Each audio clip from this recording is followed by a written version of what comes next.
Do you want to ruin your life? Yes. Probably not. Well, it turns out I've been reading some books, and this book I was reading was talking about three thoughts that basically will ruin your life if you think them on a regular basis.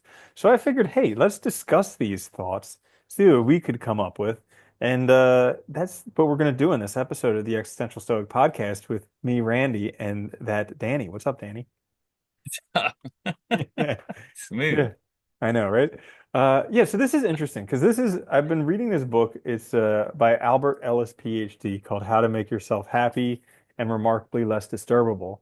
And this is a guy who created REBT, so Rational Emotive Behavioral Therapy, which is a predecessor Okay. to CBT, which is probably the most effective treatment for depression, blows antidepressants and stuff out of the water. And the guy that I talk about all the time, David Burns, who created Team CBT, uh, he oftentimes studied with this guy Albert Ellis, and I find it really interesting because both of them studied philosophy, and so like Yeah. probably the best psychologists or in the world are philosophers. Like, go Well, figure. it makes sense, right? Because you know it's funny, like Freud read a lot of philosophy, he read a lot of Nietzsche and stuff, like he read Dostoevsky. You know, they were very influenced by it. And it cracks me up all the time because I read contemporary psychologists and stuff, and I see those ideas and ideals like from philosophers directly in their work, and it cracks me up because like I discovered this. I'm like, no, you didn't. That's been around for thousands of years, guy. You didn't make it up. At least these guys usually admit. And Yeah. they're like, hey, this is from this or whatever. But But yeah, it is it's it just is funny funny. because they do talk about a lot of other people in like pop psychology and stuff. They say they come up with stuff that they totally didn't. Yeah, They dude, they they're totally just a don't. It's bunch of like, narcissists. but it Yeah. makes sense because philosophers, I mean, Nietzsche called himself a psychologist, right? Because they're thinking about the mind, the human mind, our well-being, living a good life. That's all basically psychology stuff, right? Yeah. And so it's kind of like well, it could be a groundbreaking thought that you feel how you think. Like a lot of people aren't happy and they think, well, maybe I need to get on some drug or something, or maybe I need to change the externals in my life. But could it be as simple as just changing your thinking? And I think a lot of the studies that they've done recently with CBT and stuff says that yes, it actually will. If you change your thinking, you can change your life. Well, it's interesting because I think that is true. Like our thoughts so much are the sort of determining factor of how we see the world, right? And how we feel in the world. And it's amazing how powerful our ability to interpret reality is and to change our perspective. Like you can literally flip your perspective on something by just interpreting it slightly differently and seeing it differently. And all you have to do is like once you see that's possible, you see that there's another avenue that you can way to feel and way to think about the world. It's really cool, you know? Well, yeah, it goes back to the dichotomy of control. Because what can we actually control? Our judgments, our decisions, our actions. And that's pretty much it. Like externals can't control any of those. Maybe we can Nope. influence them, maybe. But like pretty much we can't. Yeah. Well, there's like, that's why Sisyphus, right? Like in Camus' myth of Sisyphus, he was able to find happiness because he could reinterpret his situation, take ownership of it, and yeah, it's no longer a torture. So yeah, anyway, sorry. All right. Uh, So this could be a short episode. I don't know, but we'll talk about these things. Because I read it this morning and I was saying like, wow, this is really, really interesting. How cool. about this? So I never know how long our episodes are going to be. yeah, I know, right? So basically there's these three beliefs that if you have these beliefs, you're just going to cause yourself a bunch of like pain and suffering throughout your life. And I look at Okay. them and I'm like, I have all Damn three of those. it. Those are like my three founding beliefs. So Those are my core beliefs, sir. I What do know. I do now? Yes, it's pretty tricky. Anyways, so first belief, okay, and you have to tell me what you think of these. All right. Because we haven't discussed this beforehand, so it's fresh for Danny and for all the Yeah, listeners. I So, know. first, Anticipation's killing me. yeah, first belief: I must perform well and win approval, or else I am an inadequate person. Oh, that's a tough one. Yeah, I think a lot of people feel that though. Yeah, Absolutely, dude. I used to feel that way a lot. It's gotten less of a burden now, but I can definitely say like that was a huge struggle for me when I was like in high school, college. grad school and stuff because like that idea, I think we're taught that when we're young, that you got to get A's, right? You got to Yep. win the awards, you got to excel. We have all, Perfectionism. yeah, and all these expectations placed on you from your parents, from the outside, you're really smart, blah, blah, this, whatever crap If you're people tell not you that, first, you're last. yeah, it makes you feel like you have to perform to the top. And that I know how dangerous that is because perfectionism, one, causes you to have a ton of stress about doing any work, which makes it almost impossible to get shit done. And two, you're making like your whole value as a person contingent on what other people think of you and circumstances that you have no control over. Right? Yeah. It's I insane. like how you just said that about upon other people's opinion of you and circumstances you have no thing over, because it says I must perform well, which is the first part of it, and win approval, the second part. And if you don't do that, then you're an inadequate person. So let's just take a look. Like, President Trump was just inaugurated. So Yeah. he performed well, arguably became the president of the United States for a second term. People would say arguably that's a pretty good achievement. But even so, half of the people still hate him. So Yeah. like you can't even you can't even win under this. Like it's a logical No. fallacy. You can't win because even if you do win, other people won't approve because you have no control over them.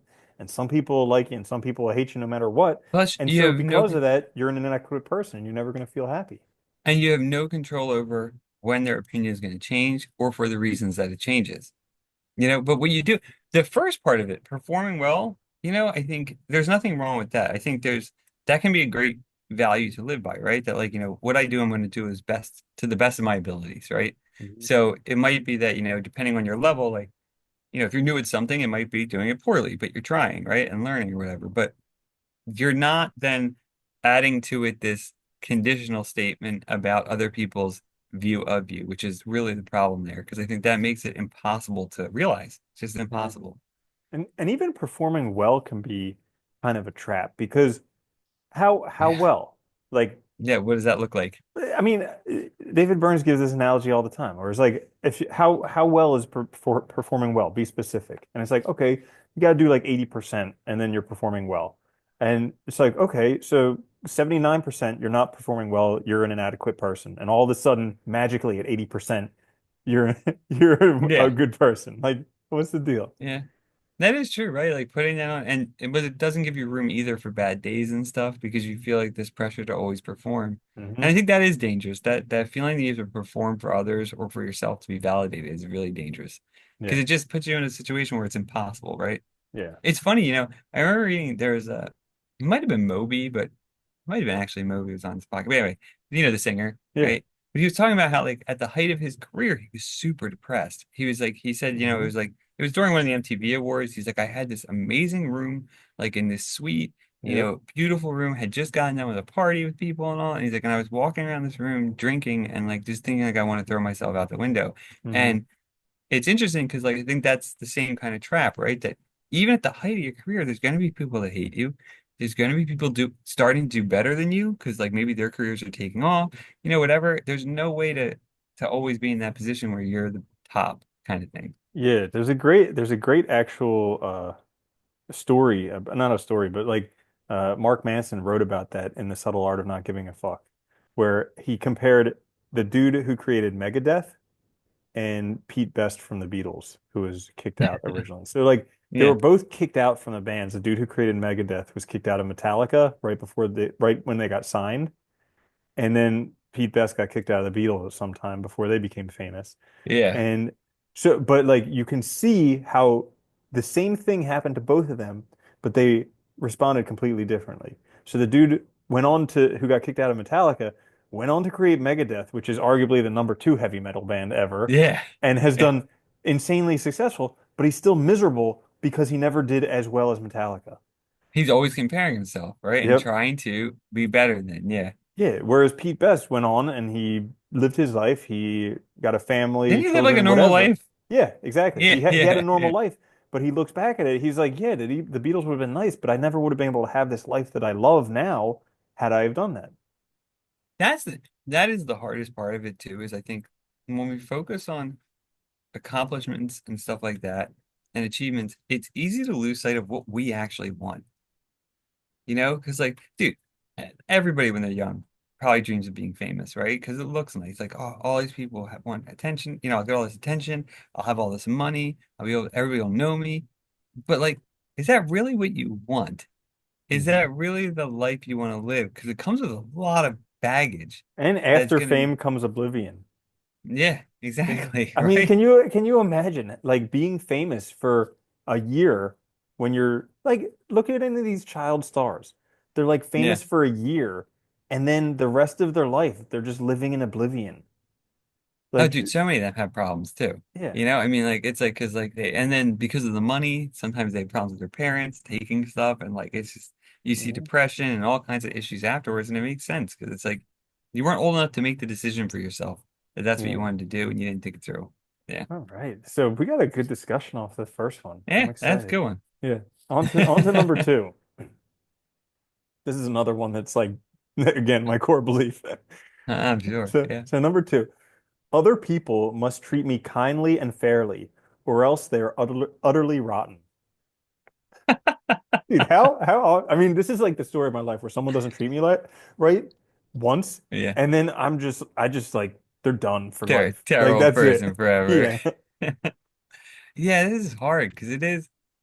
I think a lot of us probably fall into this trap, like with little thing, you know, like you're driving and somebody like isn't going at a red light or something, or like the light turns green and they stay stopped, right? You know, like you flip out, you know, you're blaming them, it's like their fault, but you don't know the person at all.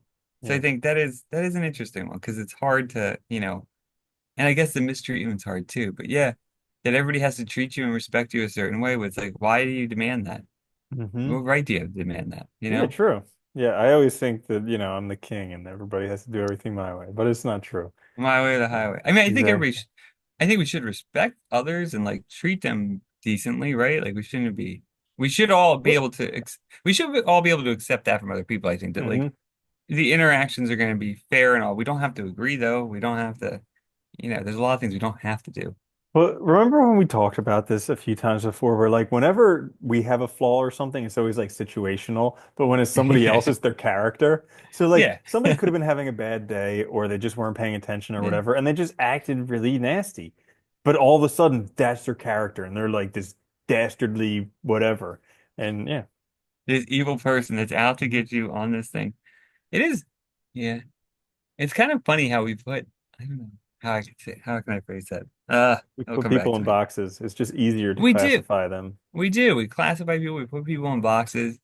And then, but I think that also affects us a lot too, because we start to think that way about ourselves. And it makes it really hard to live a whole, because we're whole people. And that, like you said, everybody has bad days. And Mhm. you know, and we act like things matter so much more than they really do. Do you know what I mean? Like it's Yeah. like when, like, just a good example. I know when I was teaching, like, you know, when people wouldn't turn in an assignment or something, if they contact me beforehand, I don't care what their reason is. Really, I don't. It's like, dude, stuff happens. I know. I Everybody has things happen where it's hard to get something done on time. Maybe you procrastinated, maybe whatever, right? Who cares? It's an assignment. It's not the end of the world. But like, then there's people who act like it's so and like, I can't believe they didn't bring this on time. It's like, dude, they have a whole Yeah. life. This is not it. You And know, it's like, yeah, we do oh, take stuff really, really seriously. Like really, we really do. serious. Like I have a friend who went to a week-long meditation retreat. And before he went, he was just like up to his gills in work and just, he was just burnt out completely. And then he went to Yeah, this thing and came back from it and like literally like a changed person. And I was asking him, because I you was like, took a so break for a week. I know. And I was asking him, I was like, so what'd you get out of it? And he's like, I just learned that like nothing really matters. And I was No. like, I was instantly jealous. I was like, damn, I wish I could learn that. But it doesn't. I mean, it really doesn't. It's funny. Like, it's stuff matters to us because, you know, of our perspective of what we're doing and all. But like in the grand scheme of things, none of it really matters. And I think it's important to take that perspective sometimes just to put things to just take a step back and realize that like maybe this isn't maybe I don't need to flip out about this. Maybe I don't need to get angry or like maybe I don't need to overpressure myself to get this done, that it'll be okay. You know? Yeah, That's a good one though. cool. All right. So number three, conditions must be the way I want them to be, or else the world is impossibly bad. It is. I think you see this a lot now. Like everybody has this one. I know, right? Yeah, because I was laughing when I read these things because I was like, oh my goodness, me. I'm like, that's These are my exactly. core values, I know. my core beliefs. Yeah. Yeah, this But is it's a crazy hard. because we try so hard to make conditions be the way we want them to be. And if they're Yeah, not that way, then the world's just terrible. And it's so it happens like it's automatic because it's like I want this thing to be this way, and I'm just going to be miserable until that happens. Because when this happens, then I'll be happy. But I'm just going to be miserable until then. you ever see like a child break down in a store because like they wanted something and it's like in blue and they wanted yellow or something? Yeah. It's like that, right? Like, you know, and maybe it's because like I there is this maybe it's because everybody's rushed and you feel like the world's out of control, so you want to control as much of it as you can. And one way to do that is like if the conditions aren't right, like if the conditions aren't what you wanted, then you're just like, no, forget it. Like this is not, I'm not taking part. Yeah, it's we don't give a lot of like wiggle room to ourselves or to others. And we don't think that like, there's already stuff happening out there that we have to make our way within this larger system. The system's not going to bend for us, That's right? a Like, that's a very good point. That so yeah, like that we are in this larger system because the universe has been going on forever. And yeah, even the Earth has been around for a long time, and even the United States has been around for a long time, even though it's only like 200 years compared with these other places yeah. that have been around for a lot longer. But like all this whole system has been going on before us, and it'll be going on after us, and yet we think that like our lives matter so much, and what we Yeah, want to happen means so much, and it just causes us a lot of pain and suffering.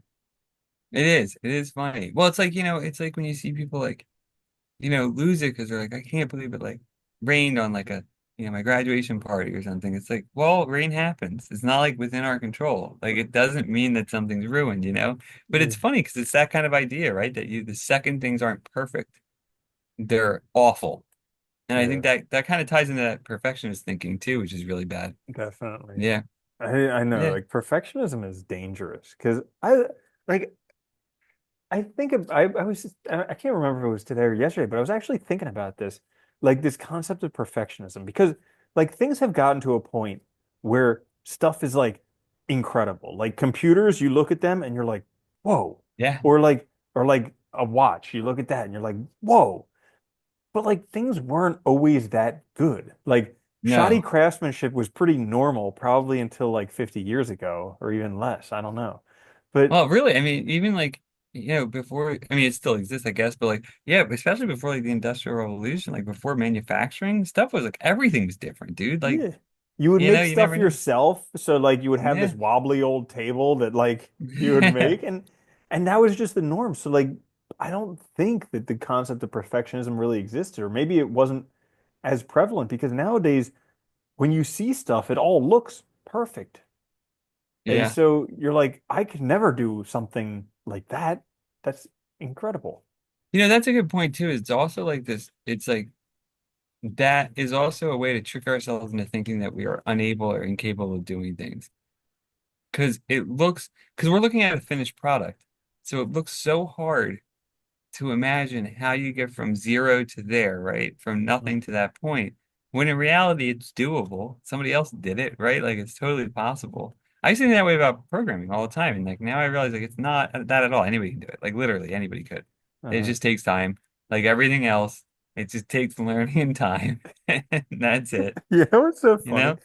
It's like, do you remember the Gateway 2000, that computer? Yes, that was popular. That little like cow box Yeah, at the handle. dude, that Yeah. was like that. I never in my life has a computer been more perfect than that.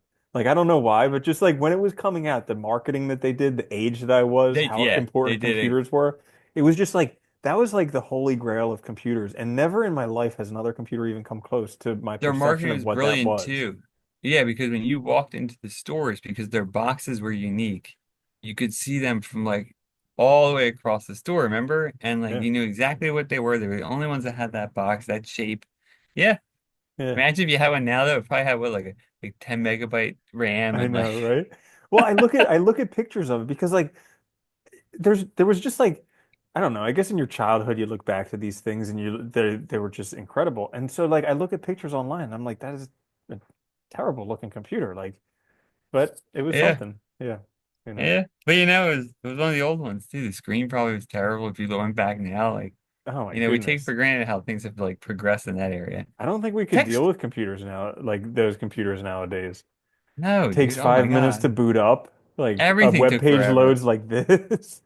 But it felt fast then. You Yeah, remember when, oh yeah, because the images used to load like this I line know, by right? You line, would right? wait around forever for an image. Every time I put a big image on a website, it would like take 25 minutes to load. God. Yeah. And then you Yeah. couldn't get phone calls when you were online or something like that. But Yeah. that's the weird thing about our expectations and norms too. And I think that goes back to these three beliefs, right? It's like it's hard because it's so easy to get caught up in like modern things and think that that's all everything should be normalized based on this, right? Our Yeah. experience now and like, but that's not a fair thing. Like technology moves very fast, and like our way of communicating, like being able to like do things instantly online, that doesn't necessarily translate to everyday life because without that speed of that connection, you're not going to have that speed, that ability to do those things that fast, and like, but it makes us think that things should happen that quickly. And then like, you see all these things online, like, we talked about before, like the overnight successes and stuff, and everybody feels like they're a failure because they haven't made $1 billion when they're 18. And it's like, well, that was a lucky case. Yeah. Yeah, I Yeah, also I think I mean I don't know because I'm just guessing with this, but I would think that like people who do make a ton of money early on, they kind of miss out on some of the fun of life. Like I remember there was this game Borderlands 2. I used to play with my brother and his friend. great game. Yeah, awesome, Yeah, very fun game. And we loved playing. We would play it every night because it was like fun. You could play it with other people at the same yeah, oh time. And yeah. so we would be all chatting and playing. And it was great. And then one night we were playing and somebody gave us like $10 million in the game. Like enough money to where you could buy anything and never You don't even have to think work about for it. money. Yeah, yeah, yeah. There's no anything you're working towards now. The You just game, the ruined game it. lost all of its fun. We stopped playing 2 days later. And I just Yeah, think like that example, whenever somebody's like, yeah, I just want to be rich, I'm like, I think about it and I'm like, but that's kind of like the stuff that you want in life is only there because you can't have it right now. So it's a like, motivation, right, to yeah, get so it. if And you like, have all this money and you can have anything you want right now that money can buy, then all of a sudden life either becomes disappointing because now there's other stuff that money can't buy and you can't have it, or I don't know, maybe I'm well, I wrong. think that's why you see like people like Zuckerberg and stuff who like, look, he could have, he could have gotten out of Facebook when he was 20, whatever, and been set for life and done whatever the hell he wanted. He could have explored different projects, done anything else. Instead, he stayed with it. And I think because part of it is like when that happens, it's like they have this fear of like now you have to hold on to it, power, having more money than other people. Those all become your goals, not living your life. And Yeah, and then you end up doing shitty things to people and stuff, it's like yeah, all for that end. Yeah, yeah, just to have the most. crazy. Crazy. It is So, crazy. anyways, that is three thoughts that'll mess up your life. I do recommend this book if you want to check it out. It's called How to Pretty Make cool. Yourself Happy and Remarkably Less Disturbable by Dr. Albert Ellis.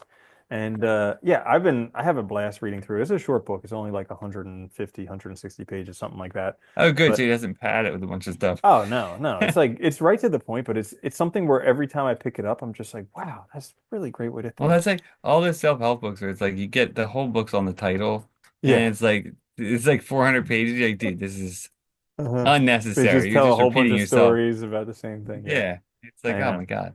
Crazy.